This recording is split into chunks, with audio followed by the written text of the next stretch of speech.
നിങ്ങളുടെ ഫേവറേറ്റ് സീരിയലുകൾ ടിവിയിൽ വരുന്നതിന് മുൻപേ സൺ നെക്സ്റ്റ് ആപ്പിൽ കാണാം. ഇനി എല്ലാവർക്കും മുൻപേ കാണൂ. ഇപ്പോൾ തന്നെ സൺ നെക്സ്റ്റ് ആപ്പ് ഡൗൺലോഡ് ചെയ്ത് സബ്സ്ക്രൈബ് ചെയ്യൂ.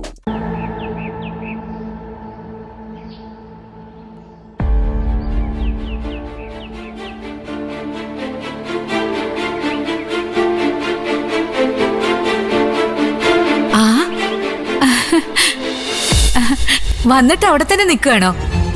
അകത്തേക്ക് കയറുന്നില്ലേ? അകത്തേക്ക് കയറണോ പുറത്തേക്ക് പോണോന്ന് ആലോചിച്ച് നിൽക്കുക. കയറി വന്നാട്ടെ.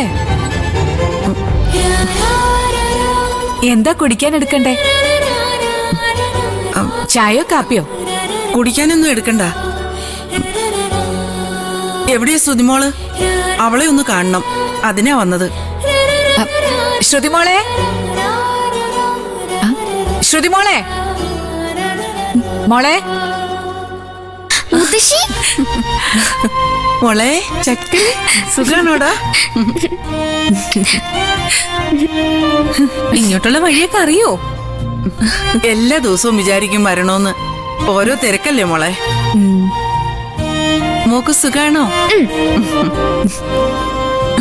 ഞങ്ങളൊക്കെ ഓർമ്മയുണ്ടല്ലോ. ഒരു കണക്കിന് ഇങ്ങോട്ട് കൊണ്ടുവന്നത് നന്നായി. പിള്ളേര് അമ്മമാർക്കൊപ്പം തന്നെയാണ് വളരേണ്ടത്, പ്രത്യേകിച്ച് പെൺപിള്ളേര്. എല്ലാം അദ്ദേഹത്തിന്റെ തീരുമാനമാണമ്മേ. നന്നായി, അങ്ങനെ തന്നെയാണ് വേണ്ടത്. അമ്മേ, പൊന്നുമണിക്ക് സുഖമല്ലേ? ആ അതെ മോളെ. നിങ്ങൾ സംസാരിക്കേ, ഞാൻ ചായ എടുക്കാം. അമ്മ വാ മോളെ.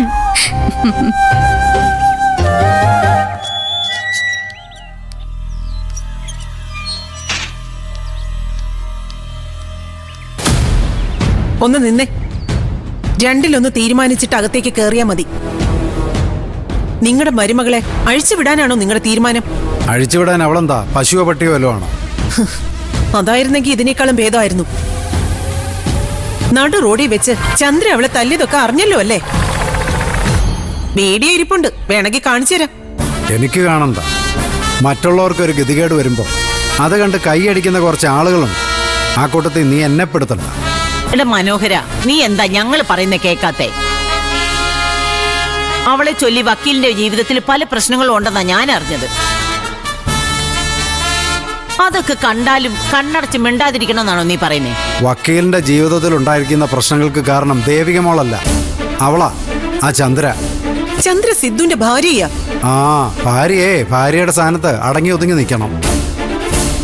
അവൾ എന്ത് തെറ്റ് ചെയ്തുന്നാ?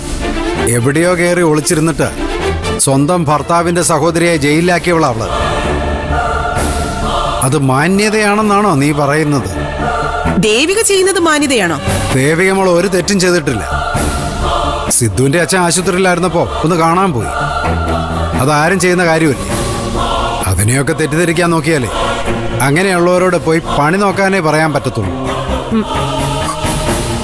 നീ എന്തിനാ മനോഹര അവളെ ഇങ്ങനെ സപ്പോർട്ട് ചെയ്യുന്നേ? ദേവിക മോളെ എന്റെ മരുമോളായതുകൊണ്ട്, അല്ല മകളായതുകൊണ്ട് എനിക്ക് ദേവിക മോളെ നന്നായിട്ടറിയാം. എനിക്ക് ദേവിക മോളെ വിശ്വാസവും. ആ വിശ്വാസം പോകാത്തിടത്തോളം കാലം ദേവിക മോളെ കുറിച്ച് ആരെന്ത് പറഞ്ഞാലും അത് അംഗീകരിച്ചു തരാൻ ഞാൻ തയ്യാറല്ല. അവളെ ഇവിടുന്ന് പറഞ്ഞു വിടണം. ഇനി അവളെ ഇവിടെ നിർത്താൻ പറ്റില്ല. നടക്കത്തില്ല പാർവതി. ദേവിക മോൾ ഇവിടെ ഈ വീട്ടിൽ തന്നെ കഴിയും, അവക്ക് ഇഷ്ടമുള്ളിടത്തോളം കാലം. അതിനവക്ക് അവകാശമുണ്ട്. കാരണം ഇത് അവളുടെ ഭർത്താവിന്റെ വീടാ. എടാ മനോഹര, നീ ഞങ്ങളെ കുറിച്ചൊന്നും ആലോചിക്കണ്ട, നിത്യമോളെ കുറിച്ച് ആലോചിക്കേ. ഇവിടെ കല്യാണം വരുമല്ലേ, അതിനിടയ്ക്ക് ദേവി എന്തെങ്കിലും ഒരു കുഴപ്പം ഉണ്ടാക്കി വെച്ചാലേ അത് ബാധിക്കാൻ പോകുന്നത് നിത്യമോളുടെ ഭാവിയല്ലേ. അതൊന്നും അല്ലല്ലോ മനോഹരേട്ടന്റെ പ്രശ്നം. മനോഹരേട്ടന് വലുത് ദേവികയാ. അതെ, അങ്ങനെ തന്നെയാ. ദേവിക മോളായിട്ട് ഒരു പ്രശ്നം ഉണ്ടാക്കത്തില്ല എന്ന് എനിക്ക് ഉറപ്പുണ്ട്. അത് മാത്രമല്ല, ദേവിക മോള് കാരണം നിത്യമോടെ കല്യാണം ഒരിക്കലും മുടങ്ങാനും പോകുന്നില്ല. അത് ഉറപ്പാ. ഓംബ്ര, ഇനി എനിക്ക് അകത്തോട്ട് പ്രവേശിക്കാവോ? മാറി നിൽക്കടി അങ്ങോട്ട്. വഴിതടയൽ സമരം.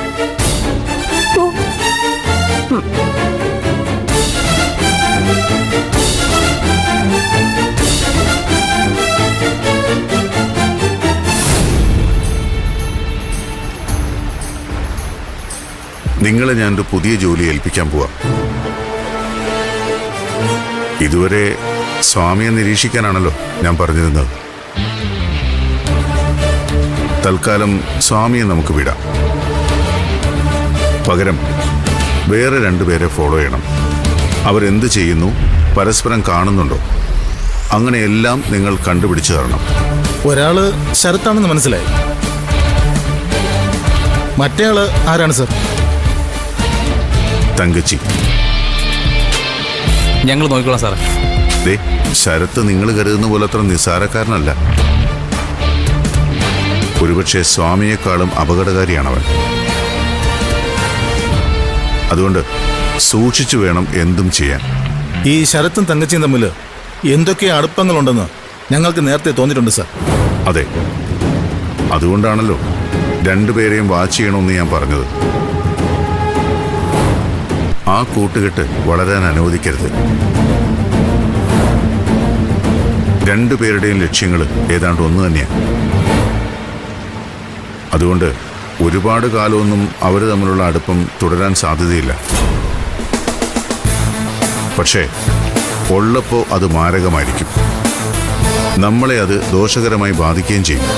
സാർ ഒന്നുകൊണ്ടും പേടിക്കണ്ട, എല്ലാം ഞങ്ങൾ വേണ്ടതുപോലെ ചെയ്തോളാം. ശത്രുക്കളുടെ എണ്ണം ഓരോ ദിവസം കഴിയുന്തോറും കൂടിക്കൂടിയാ വരുന്നത്. തങ്കച്ചിയേക്കാളും അപകടം അവനാ. ആ ശരത്ത്. അവനെ ഞങ്ങൾക്ക് വിട്ടേക്ക് സാറേ, അവനെ ഞങ്ങൾ കൈകാര്യം ചെയ്തോളാം.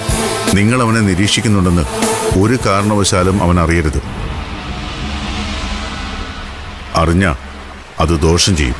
ഒരിക്കലും അറിയില്ല, അത് ഗ്യാരണ്ടി. സ്വാമി, തങ്കച്ചി, ശരത്ത് 3 പേരും ഒരേ തൂവൽ പക്ഷികളാണ് സാറേ. 3 പേരുടെയും ബന്ധം ഞങ്ങൾ കണ്ടുപിടിക്കും. അത് ഞങ്ങൾ തീരുമാനിച്ചു കഴിഞ്ഞു.